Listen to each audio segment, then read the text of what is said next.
Assalamualaikum warahmatullahi wabarakatuh. Apa kabar anak soleh-soleha? Semoga anakku semua dalam keadaan sehat walafiat.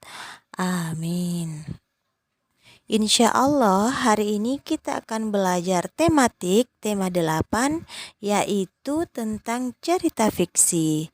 So, stay tune.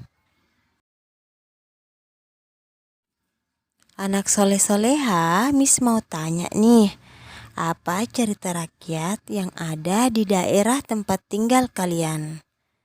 Nah, selain lagu daerah, tentunya daerah tempat tinggal kalian juga pasti memiliki cerita rakyat tertentu.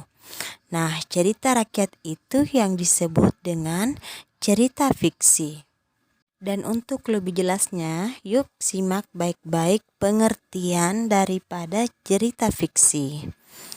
Jadi, cerita fiksi merupakan cerita yang dibuat berdasarkan hasil olahan imajinasi pengarangnya secara artistik yang diwarnai oleh budaya, pengalaman batin, pandangan hidup, dan latar belakang pengarang lainnya.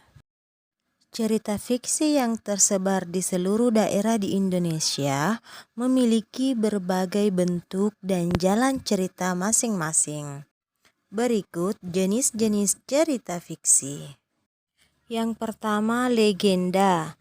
Legenda yaitu sebuah cerita yang berisi tentang asal-usul terjadinya suatu tempat. Contoh legenda asal mula Danau Toba dan Tangkuban Perahu. Selanjutnya yang kedua adalah dongeng.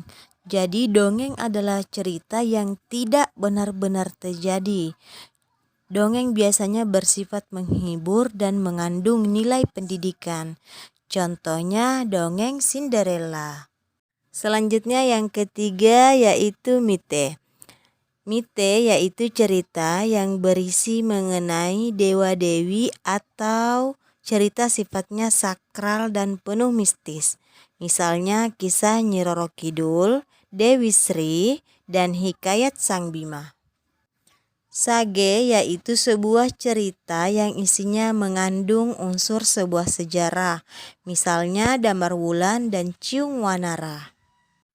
Epos. Epos yaitu sebuah cerita kepahlawanan. Misalnya Ramayana dan Mahabharata.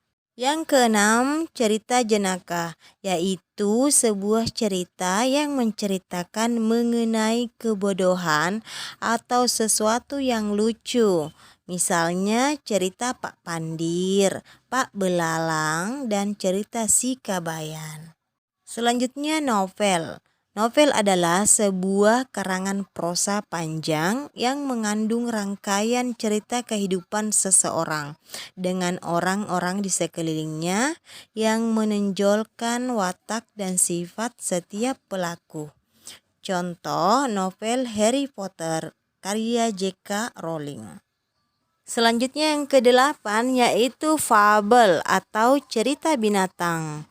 Sebuah cerita rakyat yang tokoh pelakunya merupakan binatang dan binatang tersebut bisa berperilaku seperti manusia. Misalnya kancil yang cerdik dan cerita serigala yang licik. Dan yang terakhir yaitu cerpen atau cerita pendek, merupakan jenis karya sastra dengan jalan cerita kurang dari 10.000 kata, memberikan kesan tunggal yang dominan dan memusatkan pada satu tokoh dalam satu situasi. Contoh, cerpen Tamasya dengan Perahu Bugis karangan Usman. Dengan beragamnya jenis cerita fiksi, itu semakin memperkaya keberagaman Indonesia. Keberagaman cerita rakyat Indonesia biasanya mencerminkan kebudayaan dan kebiasaan masyarakat setempat.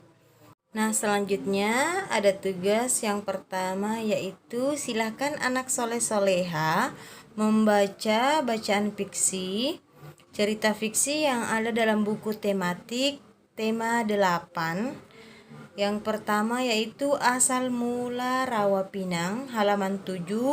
Yang kedua cerita Batu Menangis halaman 13.